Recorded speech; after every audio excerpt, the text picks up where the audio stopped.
ketika kebenaran firman disampaikan, kuasa Roh Kudus yang bekerja mengurapi setiap kami, melawat setiap kami, baik hamba-Mu yang menyampaikan maupun jemaat yang Tuhan kasihi di tempat ini.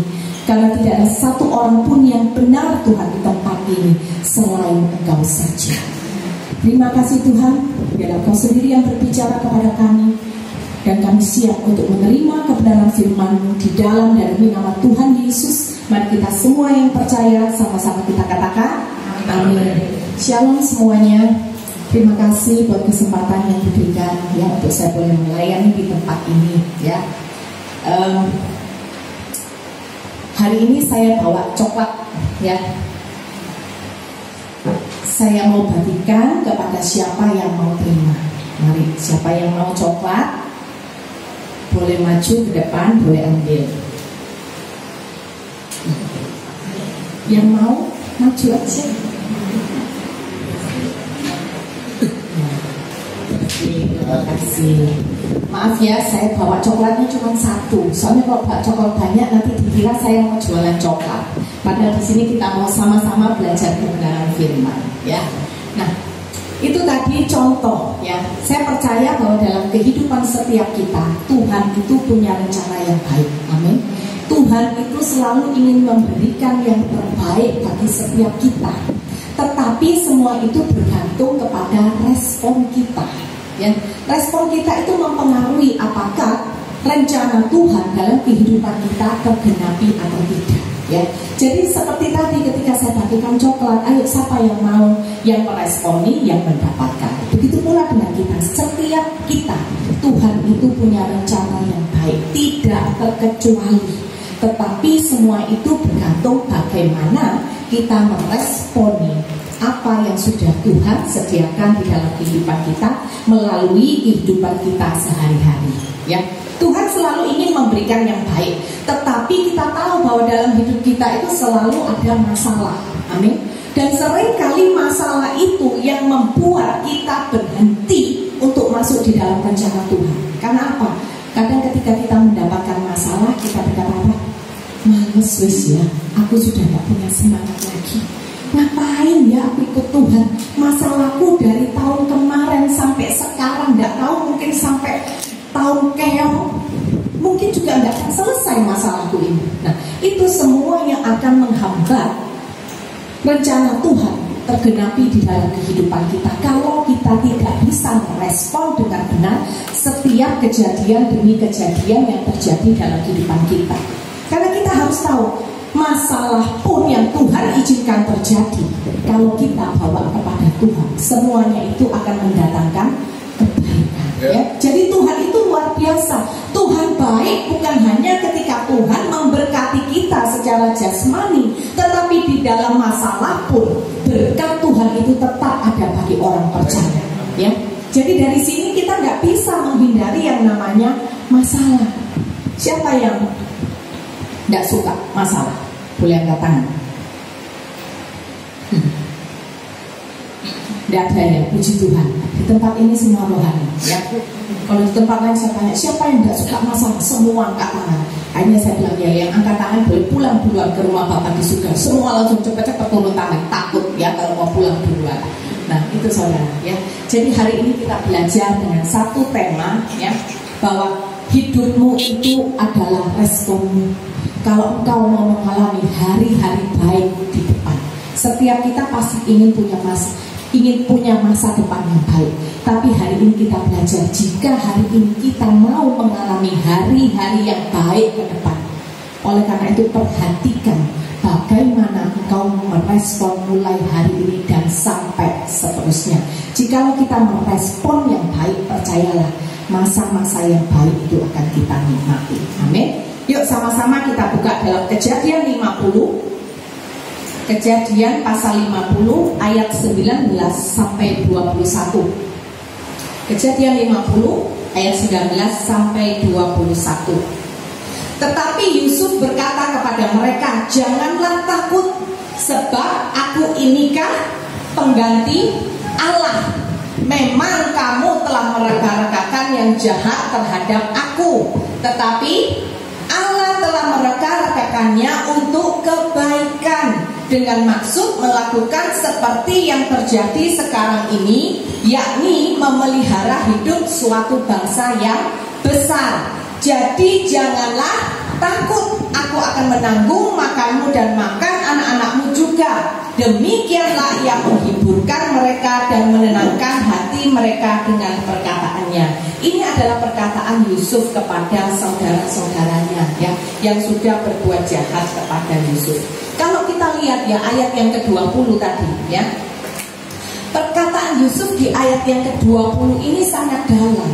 Kalau mau saya bahasakan saat ini, Yusuf itu berkata gini, memang kamu semua itu telah melakukan yang jahat kepadaku, dan pada waktu aku mengalami hal itu memang tidak enak buatku.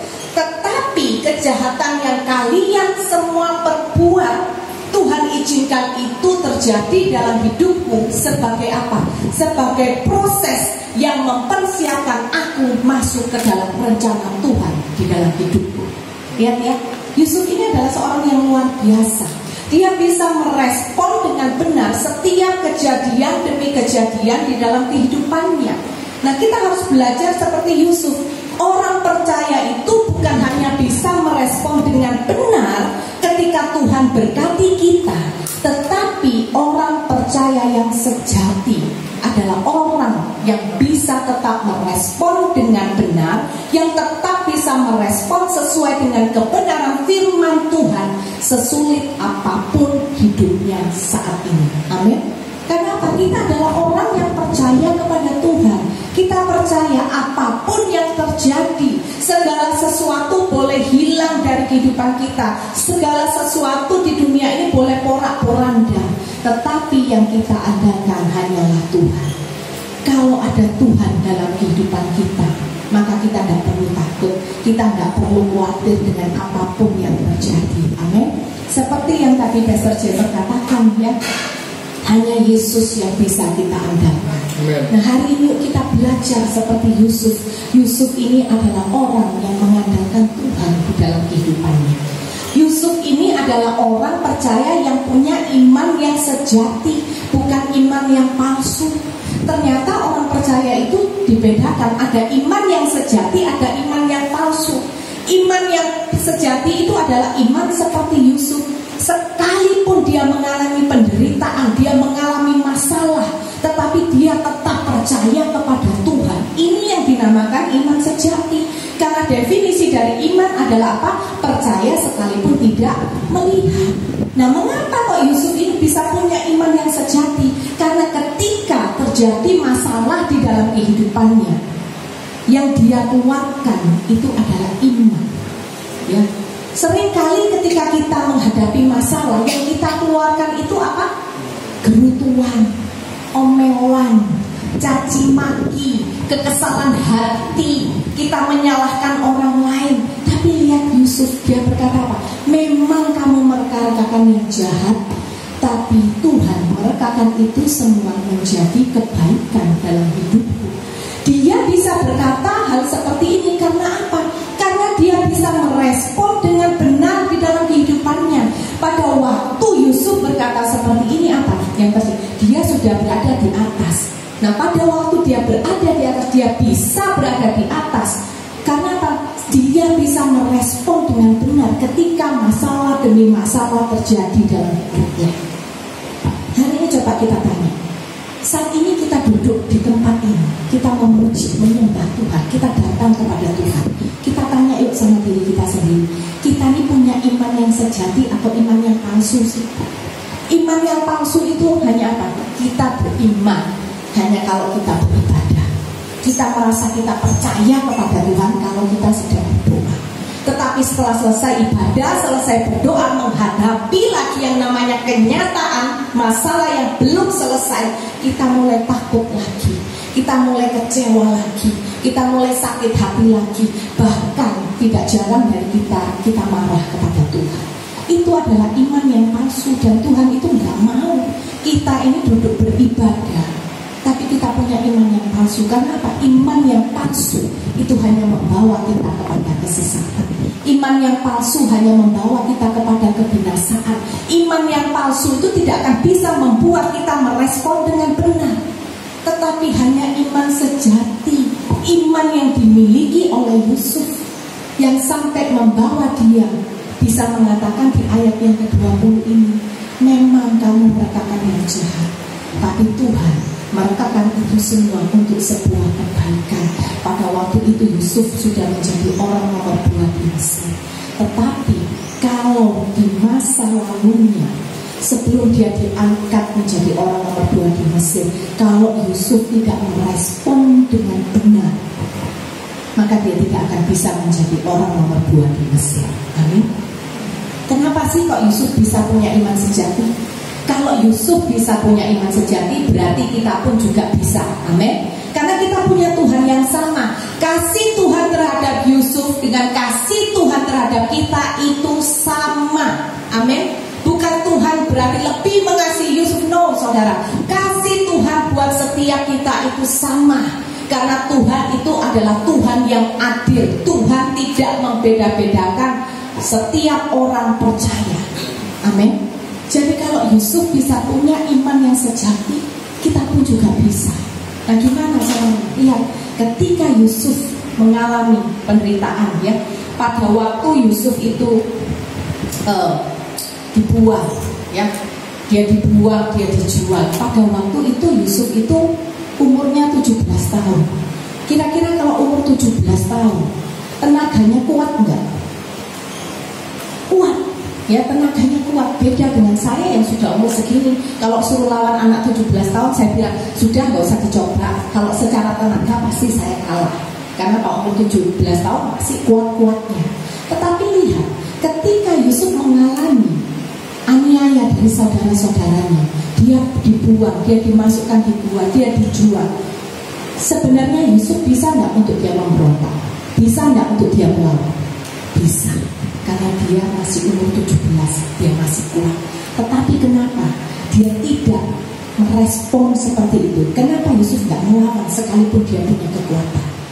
Karena ketika dia mengalami masalah, yang dia keluarkan bukan kekuatan dari dirinya, tetapi kekuatan yang datang dari Tuhan, yaitu apa? Iman.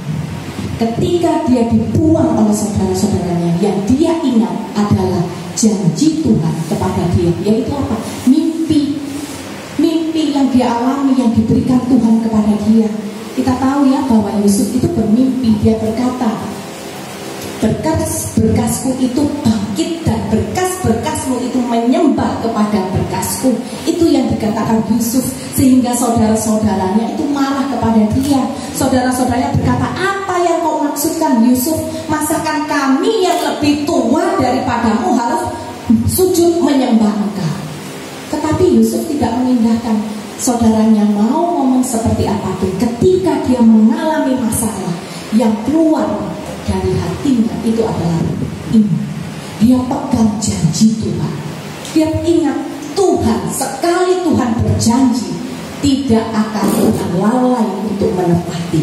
Itu Yusuf tahu. Nggak perlu meragukan janji Tuhan, karena janji Tuhan ya dan amin. Tuhan adalah Tuhan yang setia. Sekali Tuhan berjanji, dia tidak akan pernah lupa, dia tidak akan pernah lalai untuk menepatinya. Tetapi Yusuf tahu ada bagian yang harus dia lakukan. Ya, jadi janji Tuhan itu bukan sekedar kita duduk, kita berdoa kemudian kita diam aja, kita mau respon terserah kita, semau-mau kita, terus kita mengharapkan janji Tuhan tergenapi. Nggak bisa. Kasih Tuhan tidak bersyarat, tapi janji Tuhan itu ada syaratnya. Syaratnya itu apa? Kalau kita mau menikmati janji Tuhan, responi segala sesuatu dengan iman yang sejati. Jadi ketika Yusuf mengalami masalah, ketika dia dibuang, dia dijual, yang dia pegang hanya satu, yaitu apa? Janji Tuhan dalam hidupku pasti digenapi, asalkan aku merespon dengan benar. Sehingga pada waktu itu ketika Yusuf bisa melawan, bisa memberontak, dia tahu janji Tuhan digenapi atau tidak itu tergantung responnya, tergantung pilihan hidupnya, dan dia memilih untuk dia berjalan dengan iman, sehingga dia tetap memegang janji Tuhan di dalam kehidupannya. Amin, saudara. Hari-hari ini masalah itu tidak akan pernah berhenti. Masalah akan tetap terus ada, masalah akan tetap terus ada. Tetapi ayo kita belajar, jangan biarkan masalah itu menghentikan rencana Tuhan tidak digenapi dalam kehidupan kita, karena kita merespon yang salah terhadap masalah-masalah yang terjadi dalam kehidupan kita. Hidup ini pilihan, amin. Hidup itu pilihan. Kita coba belajar dari Adam dan Hawa. Ketika Tuhan menciptakan mereka di Taman Firdaus, Tuhan menciptakan mereka untuk kekekalan. Tetapi lihat, Tuhan sudah memberikan perintah kepada Adam dan Hawa, jangan engkau jamah buah dari pohon ini. Tetapi ketika iblis itu datang, iblis itu merasuki Hawa, merasuki pikiran Hawa. Di situ Hawa itu punya pilihan. Pilihannya apa? Dia mau merespon, dia tetap percaya kepada apa yang Tuhan katakan kepada dia, atau dia mau percaya kepada apa yang dikatakan oleh iblis. Tetapi sayangnya Hawa itu memilih untuk dia percaya kepada iblis. Hawa merespon dengan salah bisikan dari iblis, sehingga apa? Sehingga mereka jatuh ke dalam dosa. Jadi sejak awal Tuhan tidak pernah menciptakan, oh ya saya ciptakan Adam dan Hawa di Taman Firdaus, kemudian Tuhan tentukan hari ini, detik ini Hawa akan jatuh dalam dosa. Tidak. Tuhan kita adalah Tuhan yang penuh kasih. Tuhan itu adalah kasihnya sempurna, sehingga Tuhan tidak pernah menginginkan setiap kita jatuh ke dalam dosa. Tuhan tidak pernah menginginkan kita untuk kita jatuh kepada trik-trik daripada si iblis. Dan hari ini pun Tuhan tidak ingin kita jatuh dalam dosa, kita meninggalkan iman kita. Karena apa? Karena kita tidak bisa merespon dengan benar masalah-masalah yang terjadi di dalam kehidupan kita. Amin, saudara. Yuk kita belajar. Mari kita punya iman yang sejati dengan apa? Setiap kebenaran firman. Jangan kita hanya terima itu hanya sebatas pengetahuan. Makanya di dalam firman Tuhan dikatakan apa? Baca firman, kemudian apa yang harus kita lakukan? Merenungkan. Supaya apa? Benar-benar kita resapi dalam kehidupan kita, supaya kita semakin mengerti siapa Tuhan dan siapa kita. Kalau kita punya pengenalan yang benar kepada Tuhan, maka kita apapun yang terjadi, iman kita itu bukan iman yang limbo. Iman yang sejati itu adalah iman yang sekalipun badai terus menerus menerpa, badai ini nggak stop, badai ini nggak selesai. Satu belum selesai, datang lagi yang kedua, yang satu dua belum selesai, datang lagi yang ketiga. Tetapi iman yang sejati tidak mudah terombang-ambingkan. Tetapi iman yang sejati justru dia akan semakin berakar kuat terus ke dalam. Semakin dia berakar kuat, semakin teguh. Karena apa?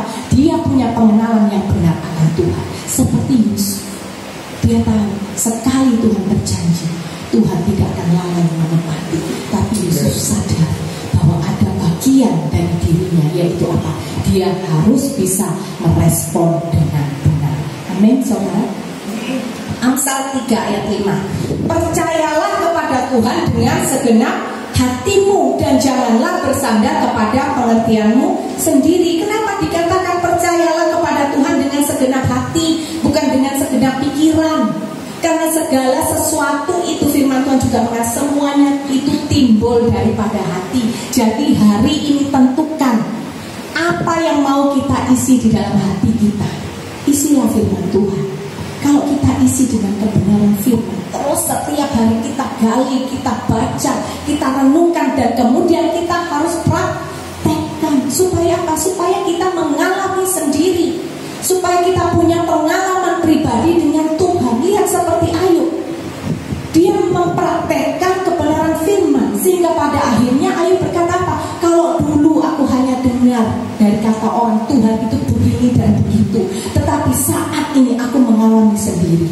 Dan iman Ayub, ketika dia sudah mengalami Tuhan melalui proses hidupnya, itu membuat imannya itu semakin kuat. Jadi hari ini kalau terjadi masalah apapun dalam kehidupan kita, harus bisa memotivasi diri kita sendiri, mengingatkan diri kita sendiri. Hari ini masalah terjadi, aku harus respon benar, karena aku memegang janji Tuhan. Janji Tuhan itu apa? Janji Tuhan bahwa Tuhan tidak tidak pernah membiarkan aku tergeletak seorang diri, tetapi Tuhan akan berjalan bersama dengan aku. Tuhan akan menggandeng step by step, hari demi hari. Tidak sedikit pun Tuhan meninggalkan aku. Dan ketika aku akan tetap terus berjalan bersama dengan Tuhan, di situ aku akan punya yang namanya pengalaman iman.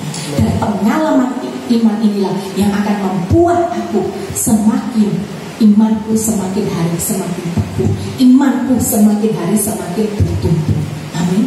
Karena di dalam masalah itu selalu ada kebaikan Tuhan dalam kehidupan kita, ya. Jangan kita punya iman yang palsu. Jangan kita berpikir, oh kita itu nggak boleh palsu hanya sama manusia, tapi sama Tuhan pun juga jangan palsu. Palsu sama Tuhan itu apa? Ya ini tadi, hanya percaya, hanya kuat imannya, nggak khawatir hanya kalau lagi beribadah sama-sama. Kalau lagi doa, begitu sudah selesai ibadah, selesai doa, melihat masalah, kemudian mulai takut lagi, mulai khawatir lagi. Nah itu imannya iman yang palsu. Tetapi iman yang sejati seperti Yusuf, ya, dia tetap tenang karena dia tahu ada janji Tuhan yang pasti digenapi, ada bagian dia yang harus dia lakukan, sehingga dia berkata, aku mau merespon yang benar. Dan apa? Dia adalah orang percaya yang memiliki iman yang sejati kepada Tuhan. Amin, saudara. Ya, yang kedua, hidupmu itu responmu. Apa yang harus kita lakukan? Yang pertama tadi, kita harus punya iman yang sejati. Amin. Yang kedua, setelah kita punya iman yang sejati, yang harus kita lakukan adalah kita harus tetap pertahankan iman kita dengan tidak menjadi Tuhan atas diri kita. Ini penting. Kadang kita berkata apa? Wah, kalau masih masalah baru, kita berkata apa? Enggak apa-apa Tuhan, aku percaya, aku pasti bisa melaluinya, aku pasti kuat karena aku berjalan bersama dengan Tuhan. Itu kalau masalahnya masih baru. Tapi coba kalau masalahnya sudah berjalan 2 tahun, 4 tahun, 5 tahun, dan selesai-selesai. Kebanyakan dari kita berkata apa? Sudahlah Bu, jangan ngomong banyak, saya sudah mencoba, tapi lihat setelah 5 tahun masalah itu nggak selesai. Tuhan itu nggak pulihkan masalahku. Jadi hari ini jangan lagi semua orang menyalahkan saya. Bahkan Tuhan pun nggak bisa menyalahkan saya. Kenapa? Saya sudah mencoba kok, dan saya sudah menunggu 5 tahun. 5 tahun itu bukan waktu yang sebentar loh Bu, kalau menghadapi masalah. Jadi Tuhan pun juga tidak bisa menyalahkan saya. Ini yang sering kali kita lakukan dalam kehidupan kita. Kalau masih sakit flu, masih sakit batuk kecil, coba kalau kita kena sakit kanker, gak mudah untuk menghadapinya. Tetapi lihat apa yang terjadi bagi Yusuf.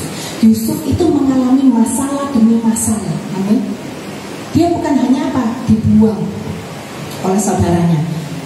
Terus habis itu apa? Dia dijual. Setelah dijual, difitnah. Nggak selesai-selesai kehidupan Yusuf. Sudah dia masuk di dalam penjara, Yusuf menginginkan apa? Bahwa seorang juru minuman akan mengingat dia sehingga dia bisa dibebaskan. Tapi apa yang terjadi? Lupa. Coba lihat, Yusuf itu punya segala macam alasan untuk dia marah kepada Tuhan. Tetapi Yusuf memilih untuk dia tetap pertahankan imannya di dalam Tuhan. Dan dia ketika mempertahankan iman, dia nggak berani loh dikte Tuhan. Ya, banyak dari kita hanya awal aja punya iman sejati, tapi setelah berjalan bertahun demi tahun, kita mulai berkata percuma. Kita mulai tinggalkan iman kita. Ini yang membuat apa? Kita tidak bisa masuk kepada rencana Tuhan yang sudah Tuhan siapkan bagi setiap kita. Padahal kita nggak akan tahu, mungkin sedikit lagi ataupun masih lama, kita nggak peduli karena bagi kita percaya waktu Tuhan itu selalu waktu yang terbaik. Amin. Berjalan bersama dengan Tuhan di dalam masalah, di dalam penderitaan, itu bukan duka cita. Duka cita buat daging kita, tetapi hati kita akan tetap bersuka cita. Kalau apa? Kita menjadikan Tuhan satu-satunya sukacita di dalam kehidupan kita. Amin, saudara. Dan Yusuf, dia tetap bertahan di dalam imannya. Difitnah, dia sudah melakukan yang terbaik, dia melakukan pekerjaannya, tugasnya, kemudian difitnah. Dan ketika dia digoda, dia bertahan menjaga kekudusan kekudusannya. Karena apa? Dia tahu dia adalah orang percaya. Dia tahu Tuhan yang dia sembah adalah Tuhan yang kudus, sehingga dia nggak mau main-main dalam hidupnya. Dia pertahankan kekudusan, dia praktek firman, dia melakukan kebenaran, dia bela nama Tuhan. Karena apa? Dia tidak mau mempermalukan nama Tuhan melalui kehidupannya ketika dia jatuh di dalam godaan. Tetapi setelah dia melakukan semuanya itu, dia harus masuk ke dalam penjara. Tetapi di dalam penjara, Yesus tetap bertahan. Hari ini, yuk, apapun yang terjadi dalam kehidupan kita, tetaplah bertahan. Karena apa? Kita punya Tuhan. Amin. Kita punya Tuhan. Dan kita harus ingat, masalah itu bukan segala-galanya dalam kehidupan kita.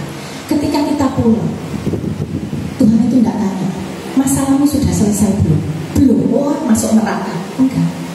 Tapi Tuhan akan bertanya, mengapa engkau belum merespon seperti ini?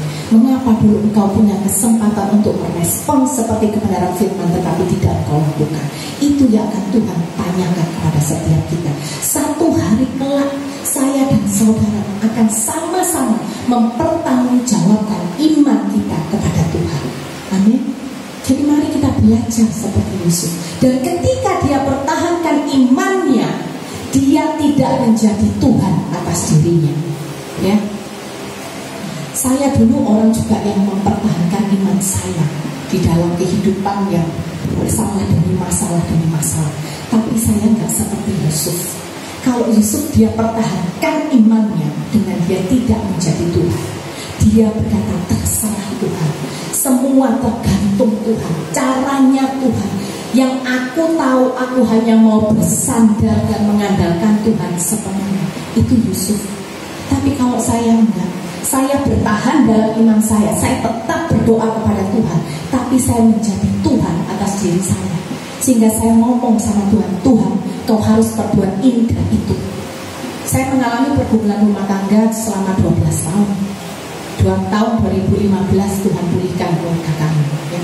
Dan ketika saya mempertahankan iman, saya ngomong sama Tuhan, Tuhan, pokoknya ya Tuhan. Nah ini biasanya kalau sudah pokoknya ini repot, ya. Apalagi biasanya ngomong pokoknya ini ibu-ibu, ya. Ibu-ibu kalau sudah ngomong pokoknya, wah itu aturan titah raja, ya, titah permaisuri yang tidak bisa dilawan di dalam rumah, gitu ya.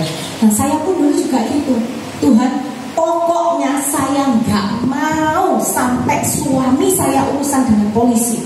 Karena suami saya dulu ya sudah dia tidak hidup di dalam kekudusan, dia ada wanita lain. Kemudian suami saya masih judi, dia juga masih narkoba, gitu ya. Hanya satu aja, dia nggak bisa minum alkohol. Tapi dia nggak minum alkohol, narkoba dia jalan. Nah, tapi dari situ kemudian saya ngomong sama Tuhan, Tuhan, pokoknya saya itu akan tetap ikut Tuhan. Saya nggak akan pindah agama lain. Saya tetap ikut Tuhan. Tapi Tuhan, tapi pokoknya saya nggak mau sampai suami saya urusan sama polisi.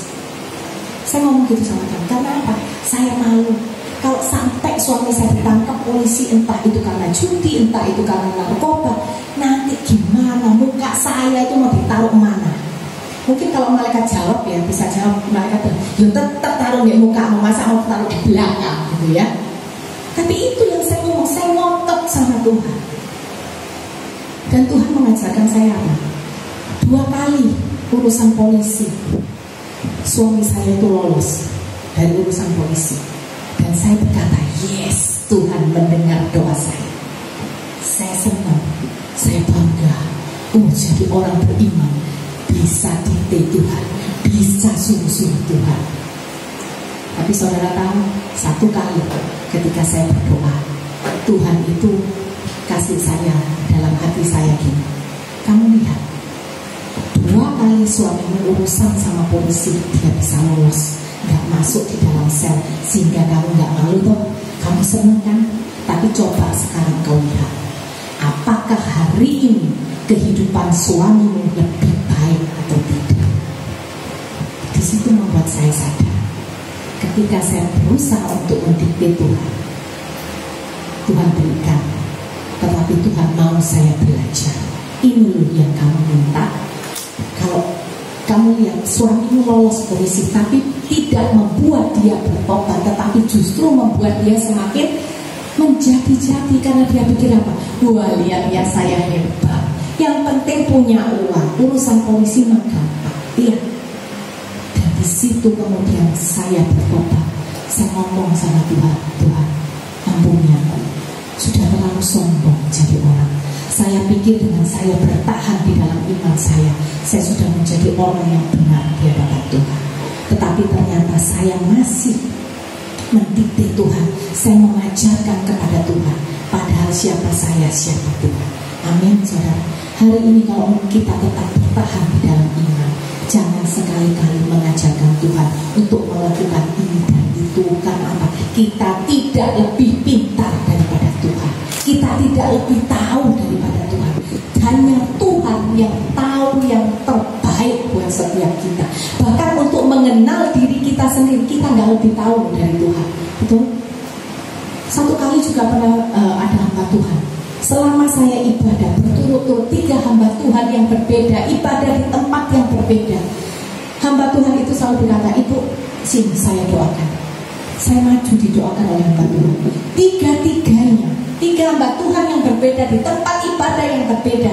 Hamba Tuhan itu bilang gini, lepaskan pengampunan, jangan simpan kepahitan. Waktu hamba Tuhan yang pertama saya berkata gini, alah, hamba Tuhan sotoy, ini mah bukan buatan gitu ya, ini malu buat-buat, aku tuh sudah ngampuni kok. Ya sudah, saya nggak pusing, saya nggak kubris, ya saya lupakan.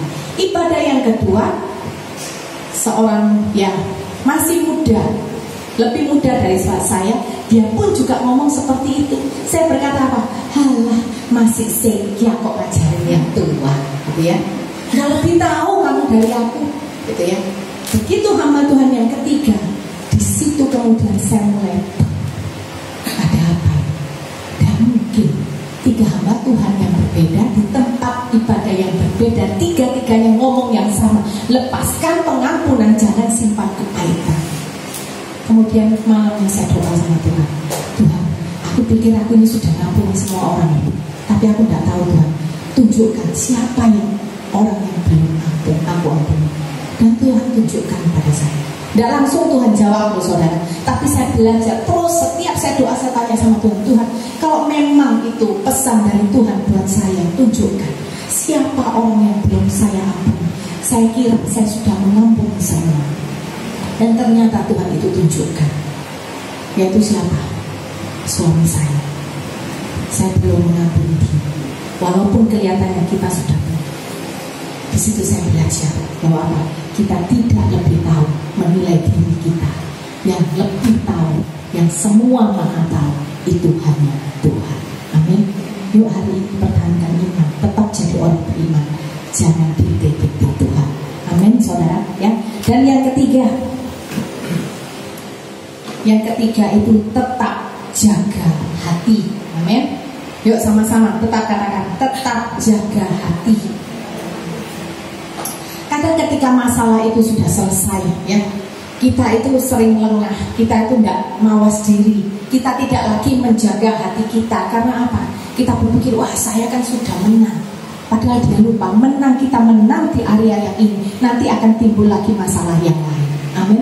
Rencana Tuhan buat kita itu bukan hanya sekedar masalah yang kita hadapi hari ini selesai, dipulihkan, kemudian selesai. No, rencana Tuhan buat setiap kita itu sampai selesainya ketika saudara dengan saya menutup mata, ketika sudah tidak ada lagi nafas kehidupan baru, itu selesai. Dan Yusuf adalah orang yang tahu itu dengan betul. Sehingga apa?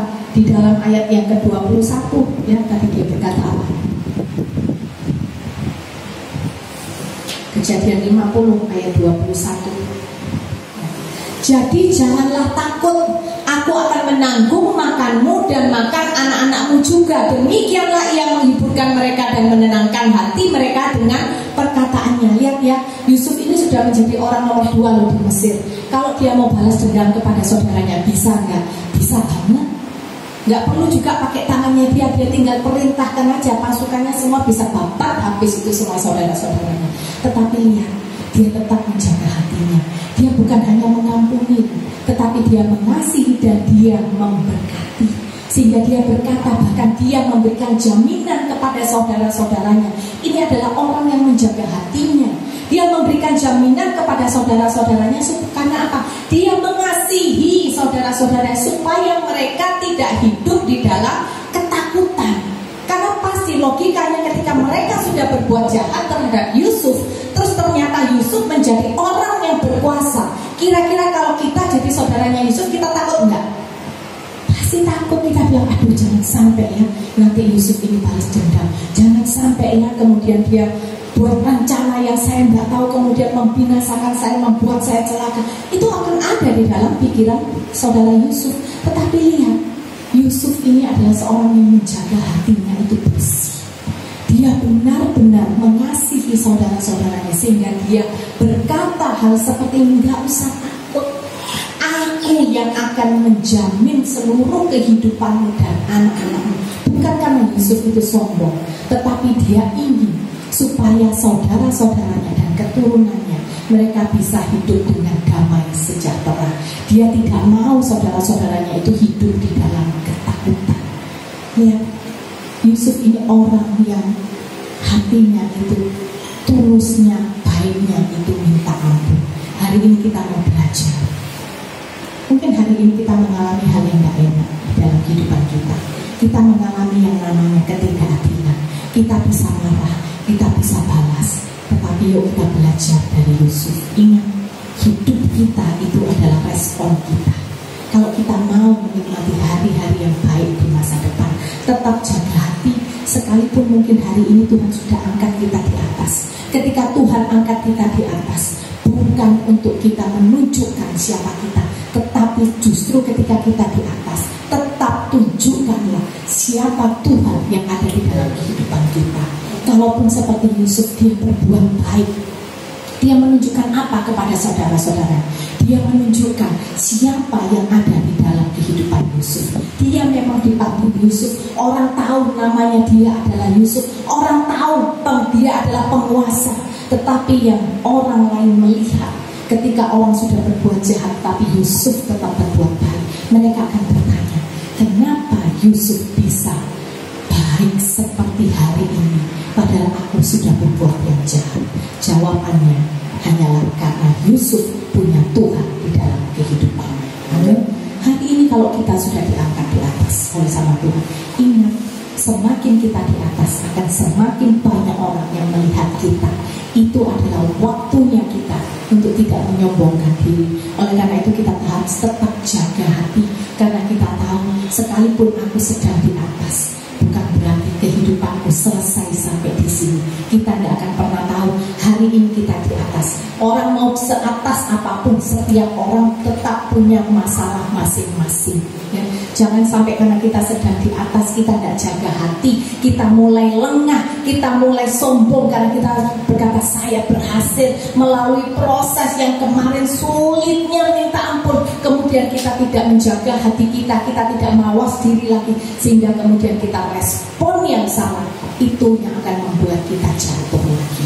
Kalau kita berkata, Tuhan, aku nggak mau jadi ekor, aku mau menjadi kepala. Kita selalu berkata, Tuhan akan membuat aku menjadi kepala, tidak akan pernah turun, tapi akan selalu naik. Nah, itu bergantung bagaimana engkau meresponi setiap hari demi hari di dalam kejadian kehidupan kita. Tergantung bagaimana kita menjaga hati kita di hadapan Tuhan. Tetap jaga hati. Orang mungkin tidak melihat, tidak tahu hati kita, tetapi ingat, Tuhan melihat kedalaman hati kita. Ketika Tuhan menemukan sesuatu di hati kita yang tidak baik, ketika Tuhan sudah melihat bibit-bibit kesombongan, ketika Tuhan sudah mulai melihat lagi tidak ada lagi ketulusan, kemurnian, iman yang benar di hadapan Tuhan, di situ Tuhan akan selidiki kita, bukan karena Tuhan jahat, tapi karena apa? Tuhan mengasihi kita. Setiap anak-anak Tuhan yang jalan menuju jalan yang salah, Tuhan itu pasti tegur. Karena apa? Tuhan mau kita bertobat. Tuhan mau kita berbalik kepada jalan yang benar, supaya kita tidak pernah kehilangan rencana Tuhan yang terbaik bagi setiap kita. Amin. Ya, yuk kita belajar hari ini sama seperti Yusuf. Apapun yang terjadi, kita harus tetap menjaga hati kita. Lihat ya saudara, Tuhan Yesus itu punya 12 murid. Semua diperlakukan sama, semua diajari yang sama. Mereka melihat Yesus yang sama. Tetapi satu orang yang bernama Yudas, dia mengkhianati Tuhan. Karena apa? Apakah Yudas dari awal dia adalah orang yang jahat? Tidak. Karena apa? Dia tidak menjaga hatinya. Dia sudah lupa. Ketika dia sudah bersama Yesus dengan yang lain, dia pikir dirinya sudah hebat. Dan dia tidak menjaga hatinya. Sehingga kemudian pada akhirnya Yudas ini berkhianat kepada Tuhan. Lihat Petrus. Petrus itu adalah seorang murid Yesus yang cinta sama Tuhan. Tetapi lihat, ketika dia mengalami Yesus harus didera, Yesus harus dianiaya, dia takut, dia menyangkal Tuhan. Karena apa? Petrus tidak menjaga hatinya. Biarlah hari ini yuk kita sama-sama menjaga hati kita di hadapan Tuhan. Kalau kita mau menikmati hari-hari baik ke depan, kita mau rencana Tuhan digenapi dalam kehidupan kita, mari kita belajar dari Yesus. Yang pertama, miliki iman yang sejati. Tapi setelah kita punya iman sejati, bukan berarti masalah itu langsung selesai. Yang perlu kita lakukan apa? Tetap pertahankan iman, tapi jangan pernah jadi Tuhan atas diri kita. Amin. Dan kemudian yang terakhir, kita harus jaga hati kita sampai kita menutup mata, baru kita selesai di dalam hidup ini. Tetapi selama masih ada nafas hidup, itu kita harus tetap menjaga hati. Apapun yang terjadi, biarlah di dalam hati kita, di dalam hidup kita, hanya Tuhan satu-satunya. Tidak ada lagi orang yang lain, termasuk juga tidak ada diri kita. Kita boleh punya nama masing-masing, tapi biarlah setiap kita, kehidupan kita menceritakan bagaimana kasih Tuhan, seperti apa sih Tuhan dalam kehidupan kita, sehingga hidup kita bukan hanya menerima hari-hari baik ke depan, tetapi kehidupan kita akan selalu menjadi berkat. Melalui kehidupan kita, nama Tuhan yang ditinggikan. Melalui kehidupan kita akan banyak jiwa-jiwa yang bertobat dituai untuk kerajaan surga. Amin. Tuhan Yesus memberkati.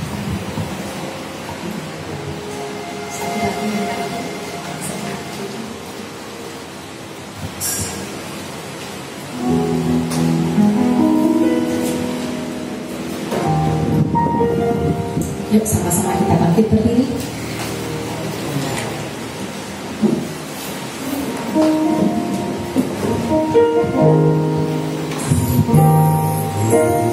Engkau Yesus harus jiwaku menantikanmu. Ku percaya kau penuh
setiap rencana Tuhan digenapi dalam kehidupan kita. Mari kita belajar untuk merespon segala sesuatu di dalam kehidupan kita sesuai dengan kebenaran Tuhan. Hari ini kita belajar dari seorang yang bernama Yusuf, seorang yang begitu mengasihi Tuhan di dalam kehidupannya. Sekalipun dia seorang yang masih sangat muda belia, tetapi dia tahu bagaimana dia harus memposisikan dirinya dengan Tuhan.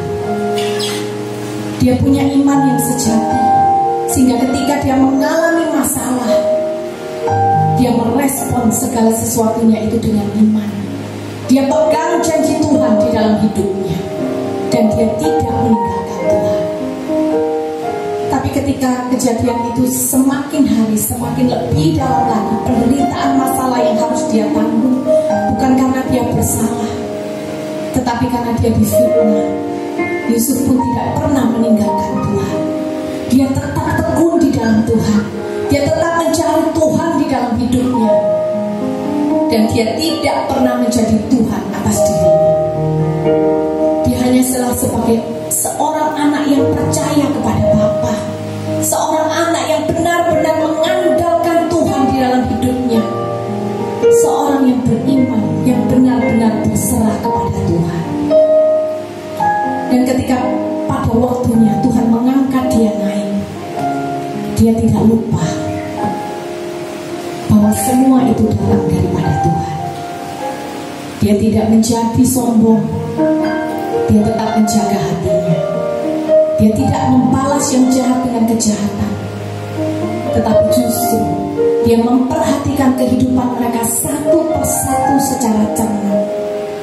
Dia tetap memberikan kasih Yesus yang dia terima, kasih Bapa kepada orang-orang yang menyakiti dia. Yusuf adalah seorang yang mengasihi Tuhan, sehingga sekalipun Tuhan sudah mengangkat dia, dia tetap menjaga hatinya kudus di hadapan Tuhan. Dia tetap menjaga imannya murni di hadapan Tuhan. Hari-hari ini 3 pesan yang Tuhan sampaikan. Miliki iman sejati. Yang kedua, apapun yang terjadi, sekalipun masalah belum pulih, tetap pertahankan iman dan jangan jadi Tuhan atas hidup kita. Dan biarlah setiap kita sampai akhir hidup ini kita menjaga hati kita tetap kudus, tetap murni di hadapan Tuhan. Percayalah, kalau kita melakukan ini semua, setiap rencana Tuhan akan digenapi. Setiap kita akan menikmati hari-hari baik yang Tuhan sediakan bagi setiap kita. Terima kasih Yesus, terima kasih. Engkau Allah yang baik. Terpujilah nama-Mu Bapa. Hamba-Mu sudah selesai. Hamba-Mu terbatas. Biarlah Roh Kudus dengan kuasa yang tidak terbatas memberikan pengertian yang lebih lagi kepada jemaat yang dikasihi Tuhan di tempat ini, membuat mereka semakin mengenal Tuhan, membuat mereka semakin mencintai Tuhan, dan membuat mereka semakin kuat di dalam mereka mengikut Engkau. Terima kasih Tuhan Yesus. Puji hormat kemuliaan hanya kami kembalikan ke dalam satu nama, Tuhan kami Yesus Kristus. Mari kita semua yang sudah diberkati, diteguhkan, dikuatkan oleh Tuhan, sama-sama kita katakan amin. Tuhan Yesus.